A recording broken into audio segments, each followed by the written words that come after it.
Baik, perkenalkan nama saya Yul Asteria. Saya dari kelas C pagi semester 6. Di sini saya akan menjelaskan materi tentang sosiolinguistik. Yang pertama ada hakikat sosiolinguistik. Sosiolinguistik berasal dari kata sosio dan linguistik. Sosio sama dengan kata sosial yang artinya adalah berhubungan dengan masyarakat. Sedangkan linguistik adalah ilmu atau pengetahuan yang mempelajari atau membicarakan tentang bahasa, khususnya unsur-unsur bahasa dan antara unsur-unsur itu. Jadi sosiolinguistik adalah kajian yang menyusun teori-teori tentang hubungan masyarakat dengan bahasa.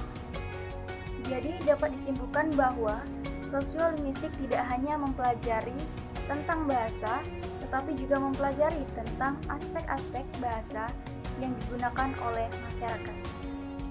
Baik, yang kedua itu ada manfaat sosiolinguistik.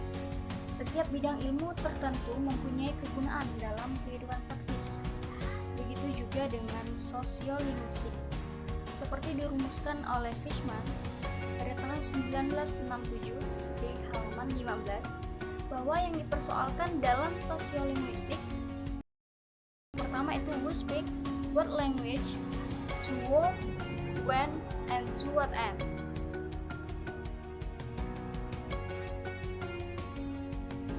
Jadi dari rumusan Fishman itu dapat kita jabarkan manfaat atau kegunaan sosiolinguistik bagi kehidupan praktis. Yang pertama, pengetahuan sosiolinguistik dapat dimanfaatkan dalam berkomunikasi atau berinteraksi. Sosiolinguistik memberikan pedoman kepada kita dalam berkomunikasi dengan menunjukkan bahasa, ragam bahasa atau apa yang harus kita gunakan jika kita berbicara dengan orang tertentu.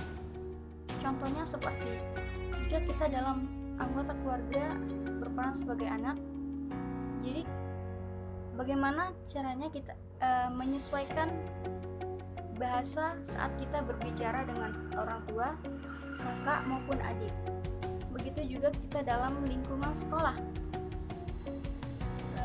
Bagaimana kita menyesuaikan bahasa kita saat kita berbicara dengan guru, siswa maupun teman. Jadi pemilihan bahasa mana yang harus diambil menjadi bahasa resmi kenegaraan dapat menimbulkan ketegangan politik dan ada kemungkinan berlanjut menjadi bentrok fisik. Dan Indonesia tampaknya dapat menyelesaikan masalah pemilihan bahasa nasional, bahasa negara dan bahasa resmi itu dengan baik, yakni dengan memilih bahasa Melayu yang dalam sejarahnya telah menjadi lingua franca dan telah tersebar luas di seluruh Nusantara, meskipun jumlah penutur aslinya jauh lebih sedikit daripada penutur bahasa daerah Sunda ataupun Jawa. Jadi kegunaan sosiolinguistik bagi kehidupan praktis banyak sekali, sebab bahasa sebagai alat komunikasi verbal manusia tentunya mempunyai aturan-aturan tertentu dalam penggunaannya. Sosiolinguistik memberikan pengetahuan bagaimana cara menggunakan bahasa. Sosiolinguistik menjelaskan bagaimana menggunakan bahasa itu dalam aspek atau segi sosial tertentu. Baik, yang selanjutnya ada pandangan sosiolinguistik. Yang pertama ada pandangan sosiolinguistik tentang bahasa. Sosiolinguistik melihat bahasa sebagai suatu sistem, tetapi yang berkaitan dengan struktur masyarakat. Bahasa dilihat sebagai sistem, tidak terlepas dari ciri-ciri penutur dan nilai-nilai sosial budaya yang dipatuhi oleh penutur.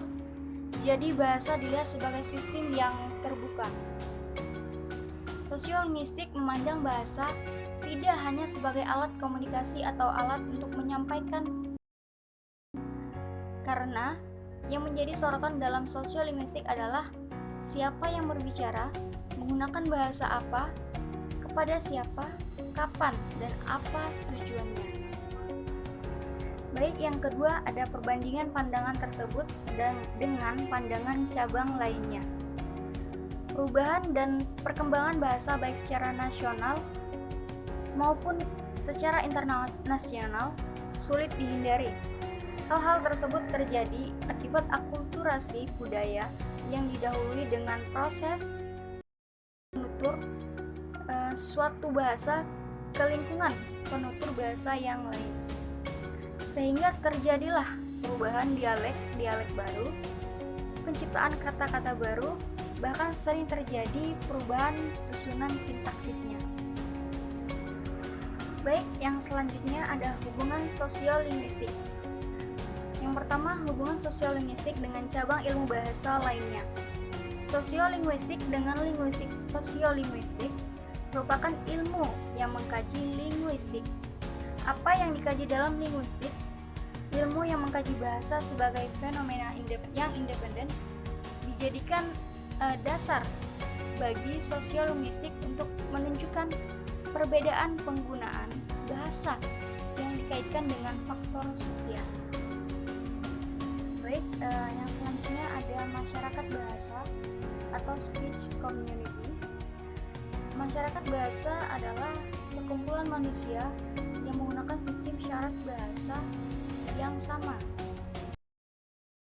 Bloomfield oleh para ahli sosiolinguistik dianggap terlalu sempit karena setiap orang menguasai dan menggunakan lebih dari satu bahasa. Ada 3 macam masyarakat ujaran atau speech community, yaitu yang pertama sebahasa dan saling mengerti, yang kedua sebahasa tetapi tidak saling mengerti, dan yang ketiga berbeda bahasa tetapi saling mengerti.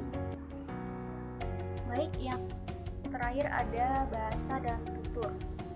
Setiap orang secara konkret memiliki kekhasan sendiri-sendiri dalam berbahasa, dalam arti berbicara dan menulis, dan penggunaan unsur-unsur bahasa lain. Itulah sebabnya kalau kita akrab dengan seseorang, kita akan mengenali orang itu hanya dengan mendengar suaranya, tanpa kita harus melihat orang tersebut, dan kita mengenali tulisan orang tersebut tanpa kita harus tahu namanya orang tersebut. Ciri khas seseorang tersebut disebut idiolek. Jadi jika ada 100 orang, berarti ada 100 idiolek. Baik, itu saja materi